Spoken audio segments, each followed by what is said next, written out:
Semoga siapa saja yang mendengarkan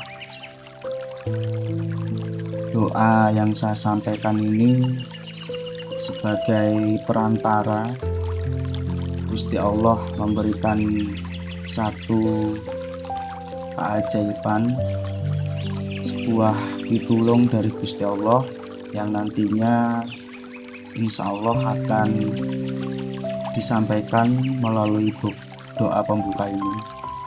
Bismillahirrahmanirrahim. Bismillahirrahmanirrahim. Bismillahilladzi la yadurru ma'asmihi syai'un fil ardi wala fis samai wa was-sami'ul alim. Bismillahillah haula wala quwata illa billahil aliyil azim. Inni tawakkaltu 'alallahi rabbi wa rabbikum ma min dabbatin illa huwa akhidun binasiyatiha inna rabbi ala siratim mustaqim.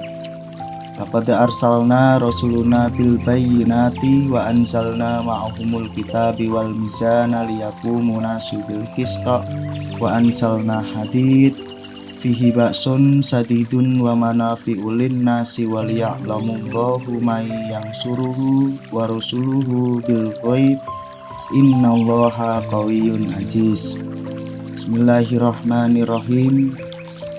Allahumma anta rabbi la ilaha illa anta khalaqtani wa ana abduka wa ana ala adika wa wadika mastata'tu a'udzubika min syarri ma sana'tu wa abu'u ilaika binikmatika alayya fa'tarifu fi dhunubi faghfirli dhunubi innahu la yaghfirud dhunuba illa anta.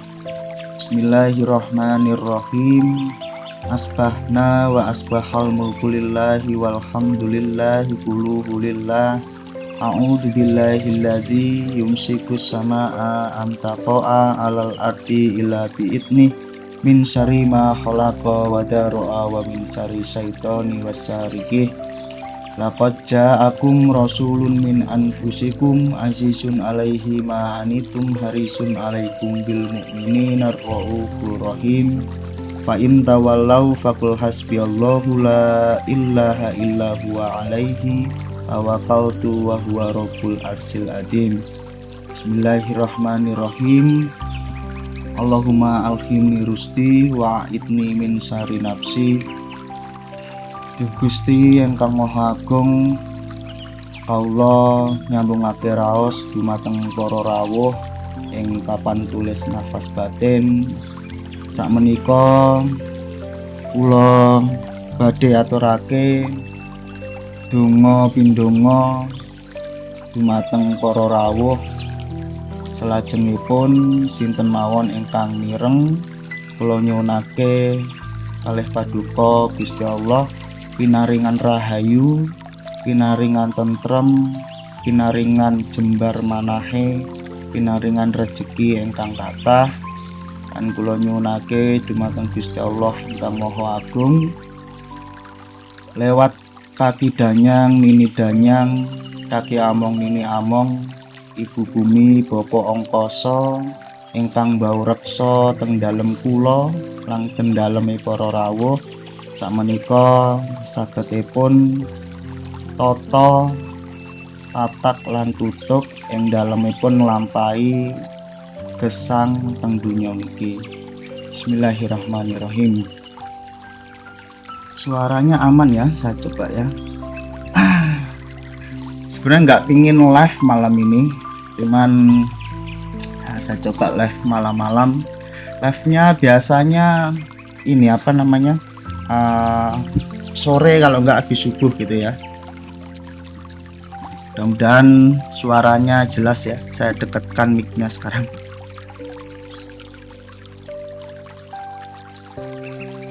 Hari ini banyak sekali gitu ya, dari beberapa yang DM, kemudian WA, kemudian yang di grup yang saya lihat permasalahan utama yang datang pada hari-hari ini itu terkait luka batin.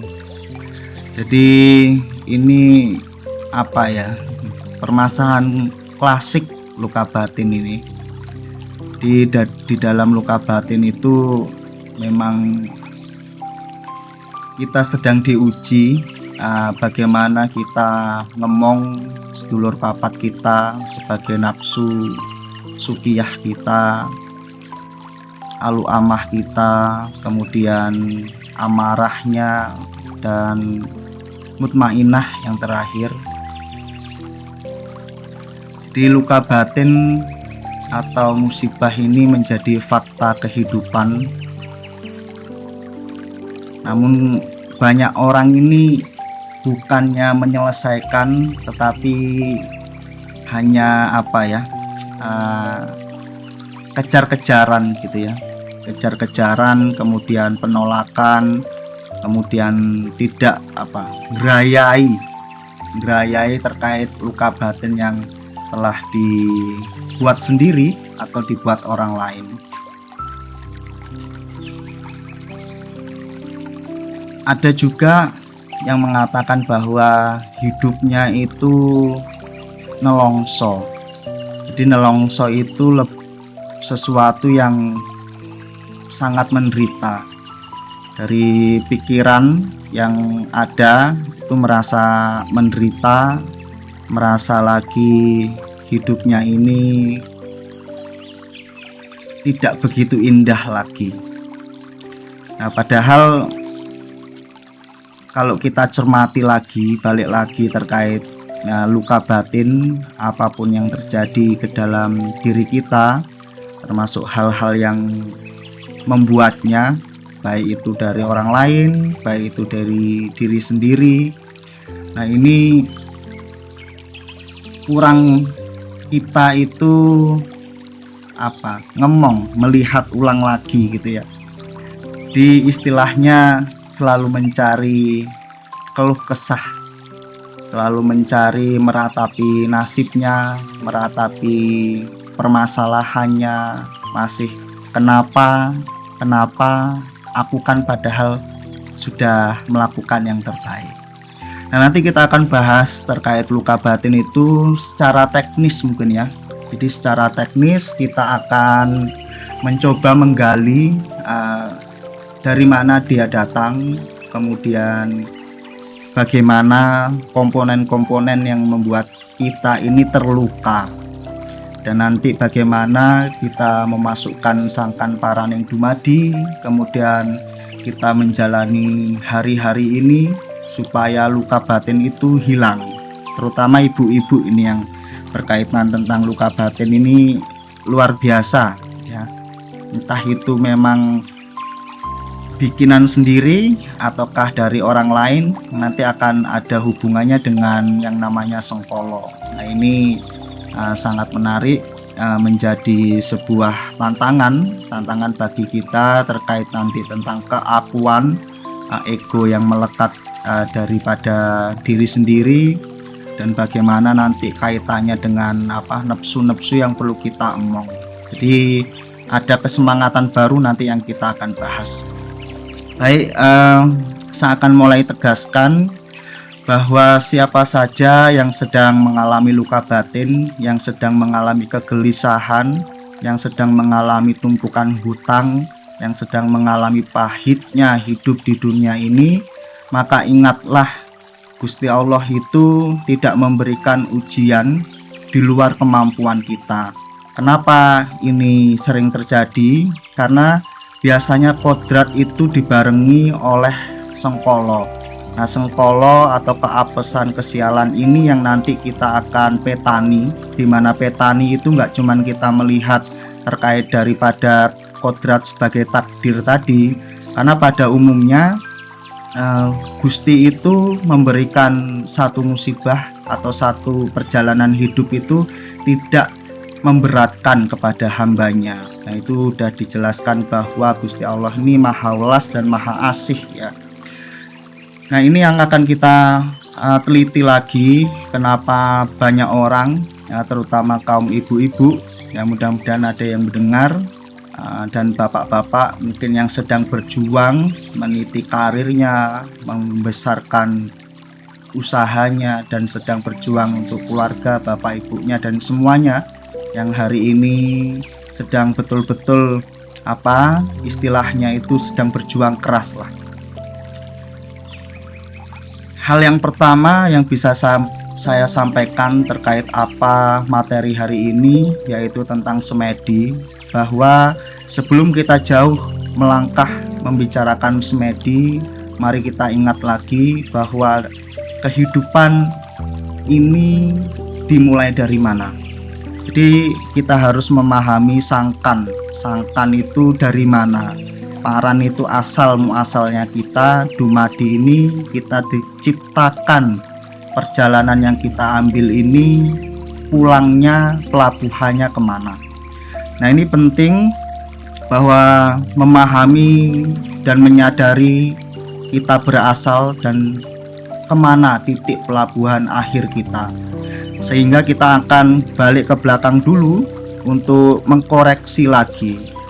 Maka apapun kondisi seberat hari ini, malam hari ini, mari kita mulai dari titik nol lagi. Artinya bahwa hakikatnya manusia seperti kita ini, masih di alam kasar, di jagat alit ini, adalah kita memahami bahwa kehidupan yang sejati ini bukanlah di sini. Jadi ini kehidupan seperti mimpi, masih perjalanan. Jadi ada kehidupan yang nanti alam kelanggengan yang betul-betul nanti sejatinya kita hidup. Jadi dengan kondisi bahwa kita memahami daripada dasar sangkan paraning dumadi, ini akan memiliki konsekuensi kehidupan yang harusnya enteng yang kita jalani ini. Kenapa? Karena memang tujuan hidup kita ini mampir ngombe. Jadi yang membuat kita ini luka batin atas kekecewaan, utamanya terkait tentang target kehidupan kita, kemudian kita juga mendapatkan perilaku-perilaku yang tidak enak, baik itu mulai dari percikan kita sendiri ataupun orang lain. Maka jangan kita sampai terjebak di alam pikir yang terus-menerus akan menghantui kita. Alam pikir ini sadis gitu ya. Dia tidak memandang apakah kita ini dalam kondisi sulit ataupun tidak. Jadi dia akan menghantui terus-menerus sampai kapanpun. Jadi hal yang pertama, mari kita balikkan lagi bahwa kehidupan ini hanya sangat sementara. Bukan sementara, sangat singkat sekali. Makanya sangkan paraning dumadi, kita lanjut lagi masuk ke dunia yang sementara, yaitu mampir ngombe. Mampir ngombe ini sebentar sekali loh. Jadi kita diibaratkan tinggal di tepi sungai.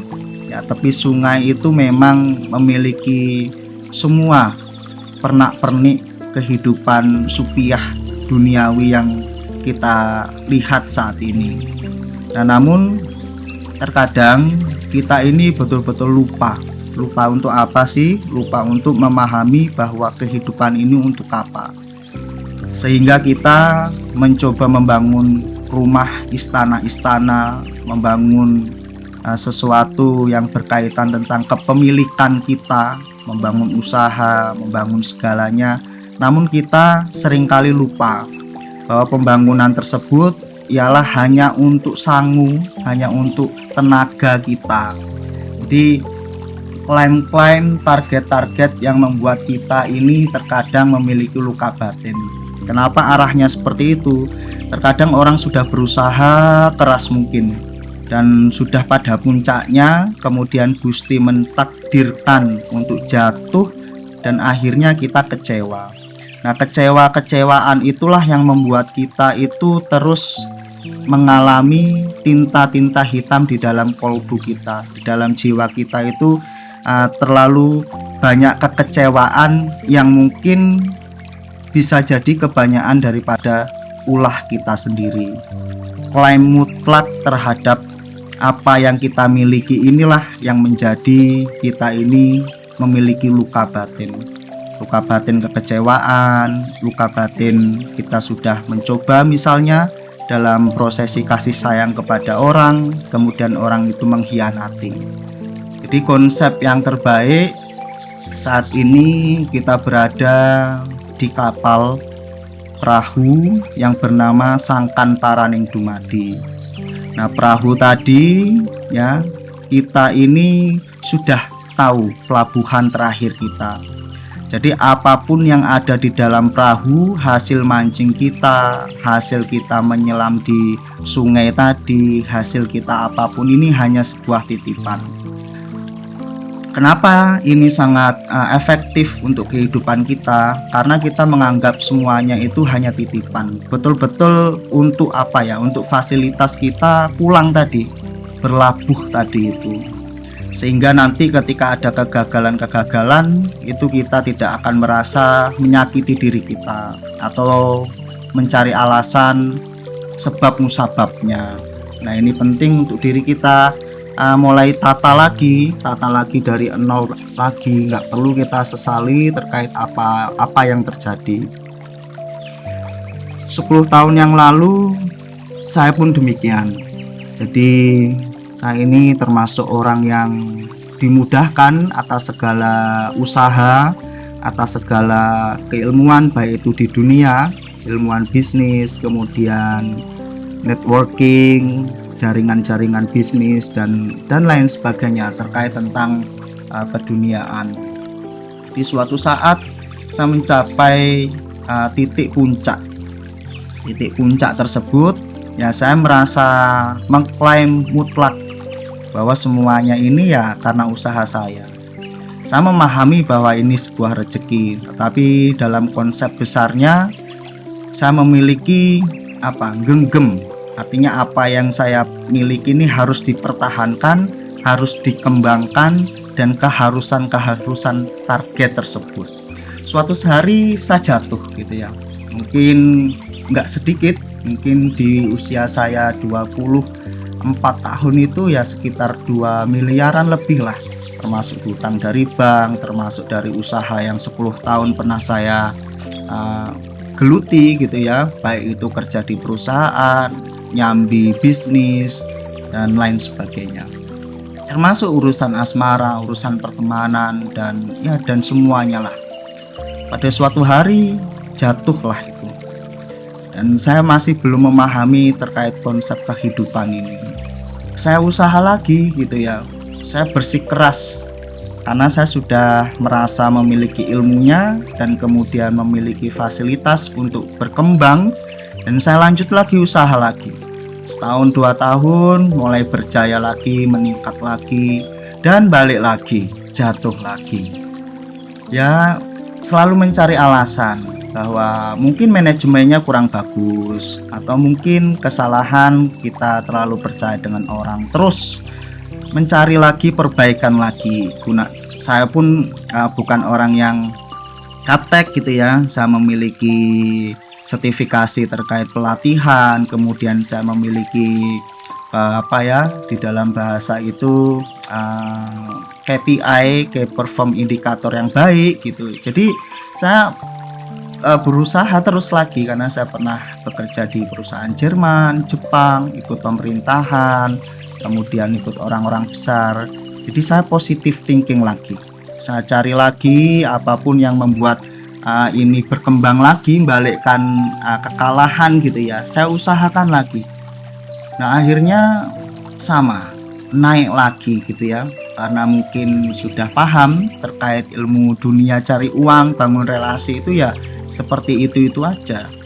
Tetapi ada hal-hal yang memang di luar kendali ya, termasuk lagi jatuh lagi, cari lagi, memikirkan tentang mungkin saya harus berbenah diri, mungkin ada pengeluaran yang perlu ditekan, mungkin manajemen lagi, selalu seperti itu. Melakukan perbaikan, tapi berbentuk perbaikan itu lahiriah ya, berbentuk tentang apa yang kita ketahui secara ilmu manajemen lah. Di manajemen pun sudah saya perbaiki lagi dan jatuh lagi. Di 13 tahun itu ya cuman jatuh bangun. Hingga akhirnya saya pun merasakan memiliki luka batin. Saya pun kondisi jatuh itu ya mungkin banyak orang meninggalkan saya, kemudian saya mendapatkan kondisi-kondisi yang mungkin memalukan. Namanya orang bangkrut gitu ya, namanya orang bangkrut ya pasti siapa semuanya pasti mengetawakan dan naik lagi gitu kan, orang pun respect lagi, jatuh lagi. Jadi sudah ibaratnya segojangan jatuh bangun itu. Tapi pada suatu masa saya itu mulai berpikir gitu ya, saya sudah 13 tahun berkecimpung di dunia bisnis dan selalu melakukan dengan bahasa improvement ya, unstoppable innovation. Jadi sesuatu yang betul-betul kita improve nih secara apa yang kita tahu ya, karena kita orang manajemen, kita orang HR, kita orang trainer, kemudian ya nggak sedikit keilmuan yang kita tahu terkait tentang bisnis, membangun self development sendiri gitu ya. Pada suatu hari lagi akhirnya menemukan titik kejenuhan, jadi sampai betul-betul jenuh gitu, sampai jenuh terus akhirnya apa ya yang saya cari gitu kan, saya tuh cari apa di dunia ini, sementara sepertinya saya sudah berusaha maksimal. Berusaha maksimalnya itu ya secara teori, secara praktek, secara apapun betul-betul sudah berusaha maksimal gitu ya yang saya ceritakan tadi. Sehingga tiba-tiba saya ingin topo broto. Saya ini terus pada hari itu merasa bahwa sepertinya ini bukan jalan saya untuk mengejar kekalahan lagi ya. Mengejar orang ini kalau sudah pernah sukses gitu ya, megang uang miliaran, terus kehidupannya yang mudah gitu, kemudian apapun itu sistematik, kemudian perfeksionis gitu. Nah akhirnya sudah 13 tahun ya, berperang terhadap dunia tadi itu.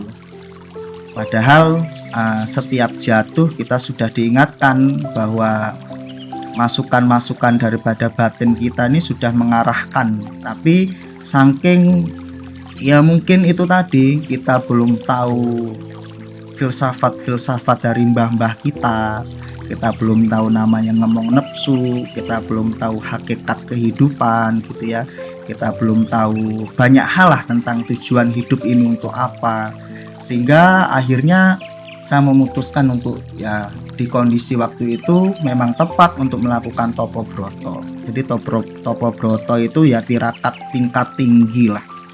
Jadi semuanya sudah habis ya, rumah sudah habis, mobil sudah habis, kemudian tabungan pun habis, kemudian di kondisi yang paling berat lah. Ya mungkin kalau saya ceritakan utuh, teman-teman pun sedih, mungkin ada yang nangis juga mungkin kan. Nah kondisinya betul-betul berat sekali, sehingga saya memutuskan untuk topo broto tirakat gitu ya. Jadi sudah mulai memahami waktu itu bahwa saya ini sepertinya sudah melakukan hal yang maksimal. Saya coba dengan metode lain. Metode apa itu? Metode lain ya kebetulan delalah mungkin saya baca buku, kemudian saya dapat masukan-masukan melalui mimpi, melalui bisikan, sehingga akhirnya saya melakukan puasa gitu ya. Melakukan puasa tanpa ada guru, tanpa ada pembimbing, pokoknya ya lewat mimpi mbah saya nyuruh puasa, saya puasa aja gitu. Sehingga saya puasa, lamanya puasa itu juga luar biasa gitu ya, karena kondisi waktu itu ya mengharuskan seperti itu gitu ya, nggak ada lagi yang untuk makan enak gitu kan, sehingga saya puasa mutih aja gitu. Saya memahami konteks puasa mutih, saya niat ikhlas untuk ya minta selamat lah. Saya tuh hanya minta selamat karena apa, segala sesuatu yang saya telah pahami konsep kehidupan saya yang berat seperti itu, sehingga saya ini cuman manusia atau hamba yang kurang selamat. Jadi kurang selamat itu bahasanya adalah mengalami musibah-musibah yang di luar nalar. Kalau bahasa filsafat Jawanya sekarang itu ya sengkolo yang nggak ada habis-habisnya. Sehingga saya lakukan tirakat, betul-betul saya niatkan betul untuk apa, untuk ya membersihkan diri saya, untuk betul-betul meresapi kehidupan, dan doa saya waktu itu cuma minta selamat. Saya sudah tidak tertarik lagi doa minta kaya, karena ya begitu tentang kekayaan gitu kan. Saya sudah tidak lagi minta apapun lah. Saya ingin selamat di dunia dan alam selanjutnya.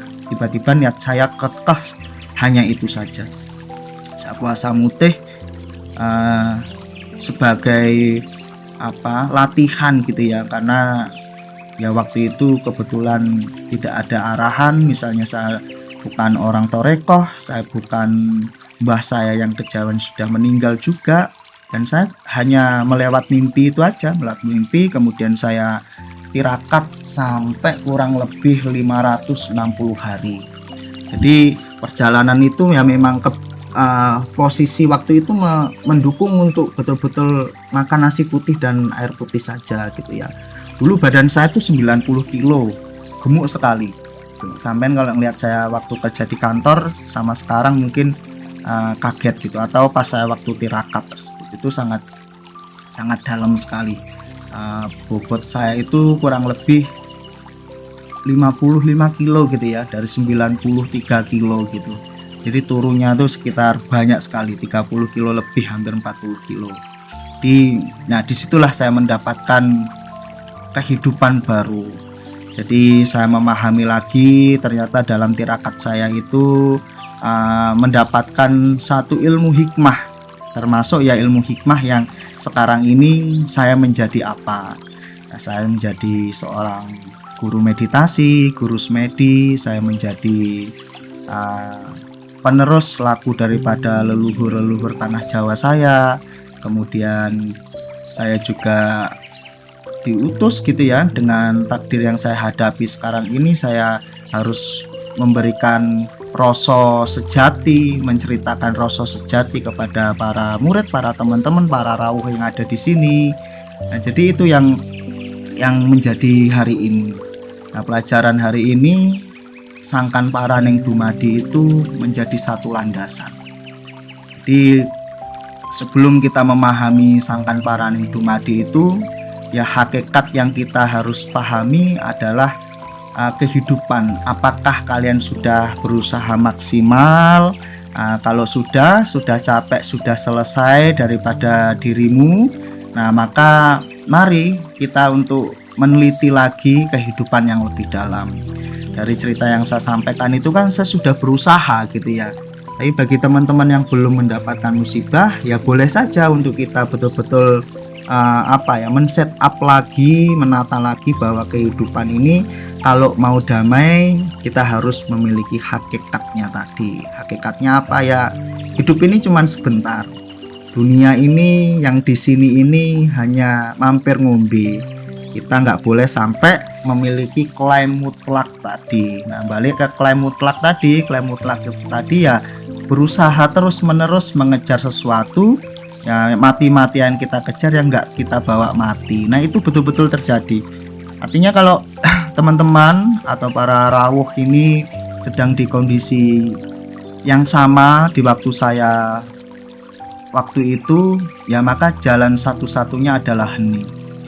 Ya bisa jadi petapa, bisa jadi salik, bisa jadi orang yang melakukan tirakat gitu ya. Kalau sekarang enak gitu, sekarang enak, ada yang mungkin para YouTuber, para TikTokers ya, para bini sepuh, para budayawan yang selalu menggaungkan. Pada waktu itu circle saya nggak mainan TikTok gitu ya, nggak tahu hal-hal yang seperti ini gitu. Jadi pembelajarannya itu tempaannya terlalu sakit gitu ya. Jadi nyari sendiri, kemudian ketemu sendiri tentunya lebih lama. Tetapi balik lagi bahwa saat ini ya alhamdulillah gitu ya, alhamdulillah kehidupan yang baru ini ya saya merasa enteng aja, saya merasa sangat bahagia gitu ya.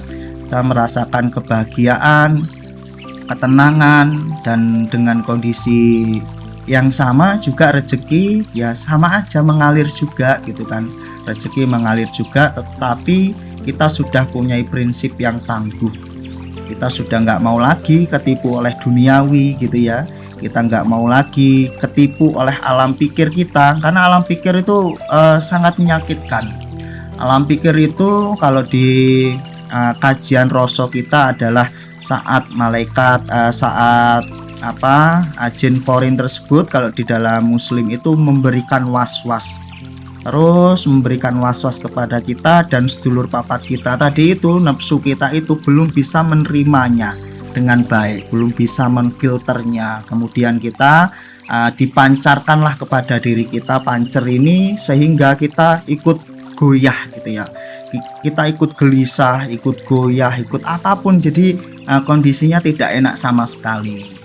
Nah itulah kondisi-kondisi dari mana oleh kita merasa memiliki luka batin, kita merasa memiliki trauma yang tinggi, kemudian kita merasa hidup ini tidak lagi menyenangkan, hidup ini sulit, hidup ini tidak adil, dan lain sebagainya.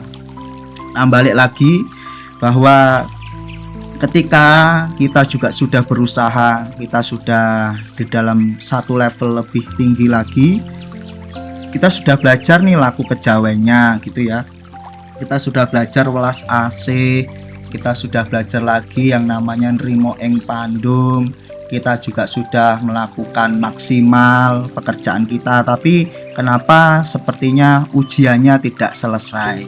Nah, kita balik lagi bahwa di konsep mbah-mbah kita itu ada yang namanya sengkolo. Sengkolo itu sesuatu yang datang yang perlu kita pelajari komponennya. Komponennya tuh item-item sengkolo yang membuat kita inisial apa aja gitu ya. Di dalam kesialan tadi ada istilah beja-bejane wong kang lali, isik bejo wong kang iling lan waspada. Artinya banyak orang ini yang beruntung di dalam kesialan tadi itu, tapi masih beruntung lagi orang yang menghadapi kesialan itu dengan iling lan waspada. Sama-sama beruntungnya, kalau kita iling lan waspada itu lebih beruntung, lebih enak lagi, karena secara hitung-hitungan otomatis namanya kebejan, orang yang beruntung itu kan dari 10 mungkin ya 1, 2, 3, tapi kalau kita iling lan waspada itu akan bisa terjaga, lebih terjaga. Jadi ketika kita merasa hidup ini sudah berat sekali, coba diingat-ingat, apakah kita ini pernah menyakiti orang lain gitu ya, di waktu kita masih muda, atau kita sudah mengingat, memiliki alam pikir yang kita ingat sampai hari ini. Nah, ini bisa mendatangkan sengkolo tadi itu. Mendatangkan sengkolo apa? Barangkali kita pernah disumpahi orang, barangkali kita pernah menipu orang, barangkali kita pernah mengkhianati orang, barangkali kita pernah licik terhadap orang, barangkali kita pernah menyakiti orang atau menyakiti orang tua kita atau siapapun. Nah, jadi inilah waspodo. Ini wong Jawa iku wejangannya itu dalam. Artinya kita jadi orang Jawa atau mbah-mbah kita yang berasal dari Nusantara ini, mbah-mbah kita yang dari Kapitayan, dari Kejawen, sampai dari sinkretisme, artinya perpaduan sekarang masuknya Islam di sini, itu sudah memberikan petuah atau pegangan atau piwulang yang sangat luhur. Artinya kita harus memiliki waspodo, pengiling lan waspodo. Balik lagi, mbah-mbah kita itu sudah meneliti, mengobservasi terkait tentang kesialan-kesialan yang kita hadapi. Ternyata betul kita sudah pernah menyakiti orang-orang tersebut.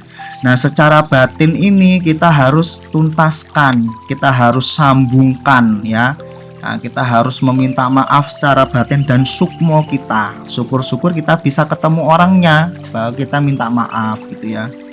Nah, inilah percikan daripada luka batin atau sumpah serapah atau doa jelek kepada orang lain ini harus kita leburkan. Nah, ini banyak yang nggak iling yang seperti ini dan nggak waspodo bahwa ada orang yang sudah ya tadi itu sholatnya bagus, ngajinya bagus, kemudian pada masa sekarang kepada siapapun bagus, tapi kenapa masih ditumbuhi dan dihantui oleh kesialan yang hampir rasanya tidak selesai. Nah, ini perlu kita teliti lagi. Jangan-jangan kesialan ini di luar dari kodrat kehidupan kita. Nah, kesialan ini, keapesan musibah ini, musibah yang kita buat sendiri. Nah, solusinya gimana? Solusinya meminta maaf secara batin, mendoakan. Kalau muslim kirimkan Al-Fatihah, kalau kejawen ya silahkan apa kepercayaannya gitu ya, baik itu dari kapitayannya atau Islam Budanya, Islam Hindunya, kejawen Hindu, kejawen Buddha, silahkan meminta maaf. Kemudian kita minta maaf pada diri kita sendiri dan kita minta maaf pada Tuhan kita. Supaya apa? Supaya untuk kita waspada. Jangan-jangan kesialan ini ada salah satu doa atau sebab musabab kita dulu pernah menyakiti orang. Nah, ini yang sangat jarang sekali kita ini merefleksi untuk hal ini. Yang kedua ini juga nggak kalah penting ya.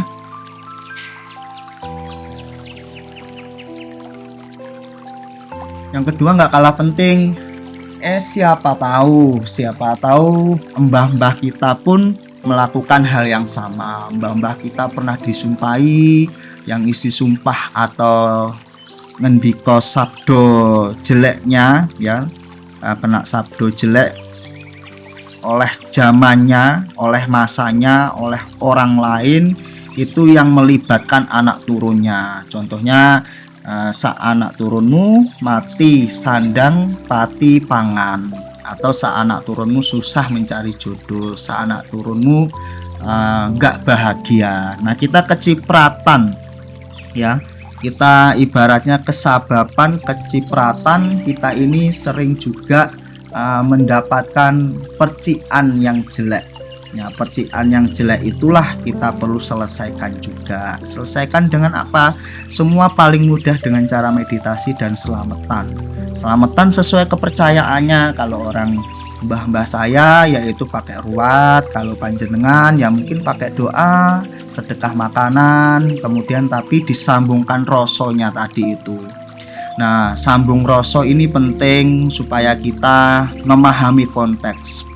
Siapa tahu. Nah, namanya balik lagi, siapa tahu itu balik kepada iling lan waspada tadi. Siapa tahu memang kesialan-kesialan keluarga besar kita ini karena mungkin mbah-mbah kita yang tidak kita kenal pernah mendapatkan sumpah serapah. Nah, ini yang kedua. Nah, maka dari itu kalau dalam lakunya nanti saya jelaskan. Yang ketiga itu ada memang orang-orang yang tidak suka sama kita, bahwa kita ini belum pernah memageri diri kita gitu ya, bahwa kita secara kebatinan itu memang masih jauh, masih kotor gitu. Kemudian ada orang mengirimkan sengkolo, baik itu musibah melalui demit, melalui jin, atau melalui perantara manusia, yang itu menyebabkan hadir di dalam kehidupan kita.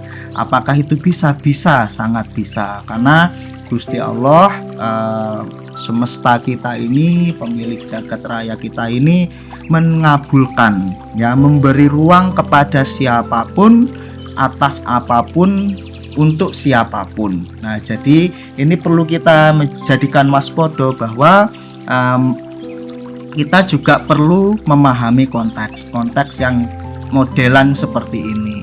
Nah, kita harus punya caranya juga. Caranya seperti apa? Ya, kita kembali memintakan lagi kepada yang berkuasa, kepada Tuhan kita, untuk apakah ada cobaan-cobaan atau kiriman-kiriman sengkolo dalam diri kita. Maka kita lakukan pembersihan, kita lakukan pagar untuk diri kita dengan doa-doa yang sebisanya. Tapi sampaikan sambung rosonya itu, doanya itu betul-betul menghayati. Kita masuk ke dunia yang lebih halus, kemudian kita berusaha untuk meminta. Makanya dijawab ya. Tembung jawabnya itu dalam orang mbah-mbah kita itu jelas gitu ya.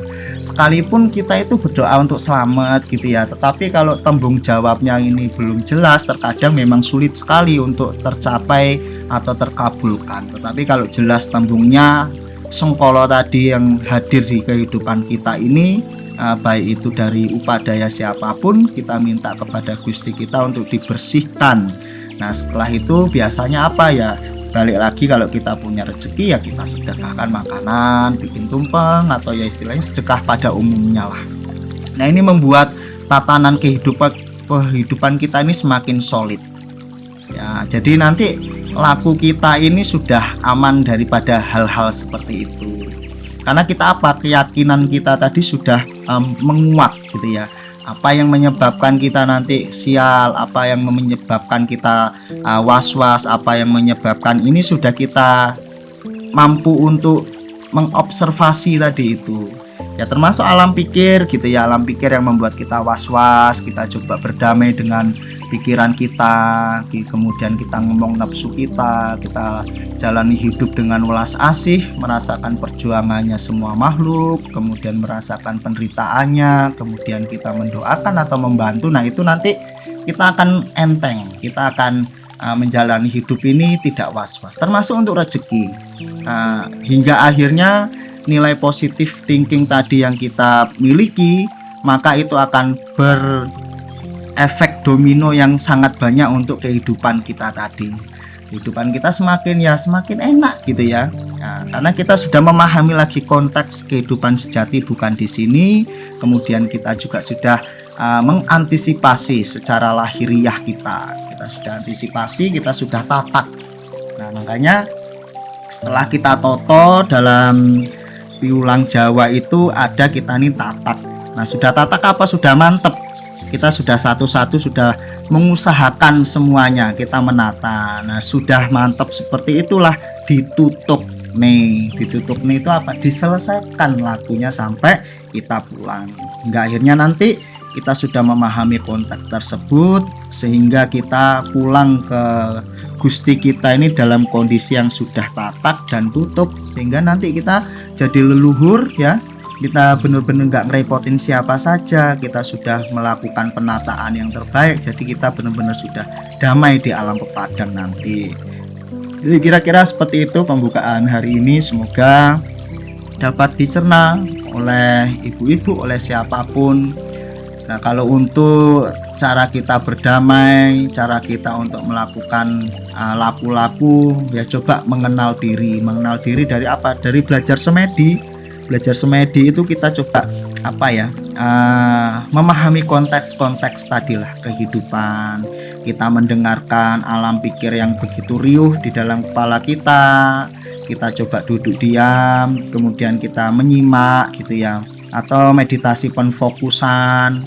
Jadi banyak sekali lah cara-cara yang sudah diberikan oleh mbah-mbah kita ini supaya kehidupan kita ini tertata, enggak gerambiang, enggak berantakan, sekalipun kita tidak diberikan atau memiliki rezeki yang atau kekayaan yang banyak. Nah, karena letaknya bahagia ini kalau kehidupan sudah tertata, diri kita sudah bisa diemong ya, kemudian tujuan hidup kita jelas, maka kepositif thinkingan, vibrasi tadi tersebut akan balik lagi kepada kita lagi, akan baik semuanya. Jadi sudah nggak ada lagi hidupku kok nelongso, hidupku ini sudah nggak ada. Tapi untuk menetralkan lagi, silahkan balik ke titik nol, di-reset lagi tujuan hidupnya. Nah, kemudian bagaimana kita akan mengenal diri ini yang kehidupan yang baru ya. Setelah riset kita memiliki kehidupan yang baru ya, mudah-mudahan luka-luka batin dan lain sebagainya akan hilang. Oke, saya jawab, kita ngobrol santai dulu ya. Silakan ada yang mau tanya, misalnya pengalaman mistiknya, pengalaman halus, kemudian pengalaman kehidupan, terus apa yang bisa saya jawab, insya Allah saya bantu jawab. Hari ini kita santai sambil karena kondisinya malam, yang ringan-ringan saja. Kalau biasanya saya bahas materi buku, saya akan buat buku, saya bahas materi buku sesuai dengan pembahasan. Kalau ini mungkin saya beberapa mendengar orang-orang curhat itu terkait luka batin, kegelisahan hidup gitu aja terus yang beberapa hari ini. Ya mudah-mudahan pengalaman saya bisa menjadikan satu solusi, menjadikan satu wawasan baru.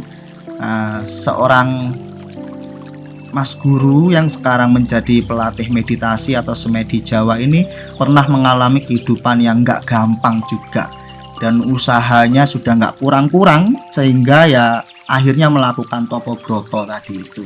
Jadi di dalam Topobroto itu ya sudah benar-benar rasanya sudah memang nggak ada apa-apa gitu ya, sehingga alhamdulillah sekarang ya dengan kehidupan lebih rileks, lebih tidak mengejar sesuatu, ya sekedarnya saja itu malah ringan, malah rezeki itu ya datang sendiri aja gitu kan.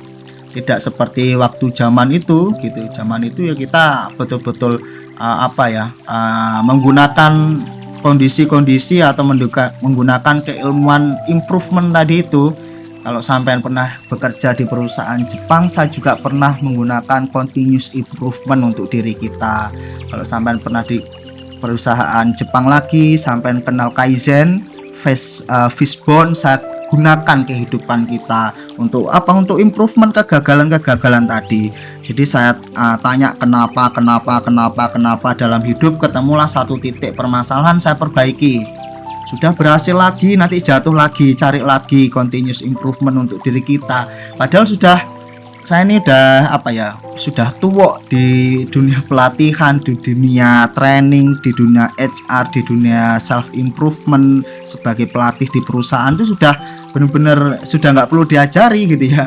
Tapi ternyata tidak ada hal-hal yang di luar itu gitu ya. Sekalipun kita sudah berusaha semaksimal mungkin, hingga akhirnya saya menyadari hidup ini cuma sebentar, yang balik lagi kepada nasihat mbah-mbah saya, dan sekarang ya alhamdulillah mendapatkan hikmah gitu ya. Dan banyak cerita-cerita mistik, cerita-cerita dalam melakukan petapaan tadi itu ya di luar nalar logika gitu ya. Ya sampai hari inilah kemudian bisa membantu ya berdakwah, kemudian bisa menjadi satu daripada ribuan orang yang berusaha nguri-nguri budayane wong Jawa, nguri-nguri budayanya leluhur, menghidup-hidupkan. Ya ini alhamdulillah berkahnya seperti itu. Masih bisa kerja juga di teknologi, di programmer, masih bisa ngajar meditasi, masih bisa ngajar kelas umum gratis di grup gitu ya. Masih bisa memberi ekosistem, menyebarkan apa yang bisa saya punya gitu, yang saya bisa dan saya punya. Karena kembali lagi, kadang orang ini sebenarnya setiap orang ini diberikan laku hidup untuk memayu hayuning bawono, tetapi kadang kita tidak menyadari dan bagaimana caranya. Kemudian banyak orang ini tidak mau untuk melanjutkan gitu ya, terkait tentang bagaimana mbah-mbah kita ini orang Nusantara gitu ya. Permasalahan-permasalahan kehidupan ini banyak solusi daripada piwulang, daripada petuah-petuah agung mbah-mbah kita, termasuk apapun lah, termasuk ilmu hikmah, ilmu halus, ilmu apapun. Kalau kita ngikutin lagunya mbah-mbah kita yang murni ya, yang betul-betul tidak tercampurkan oleh hal-hal yang mungkin negatif, itu lengkap sekali. Jadi kita ini sudah punya satu guidance gitu ya, satu petunjuk yang luar biasa.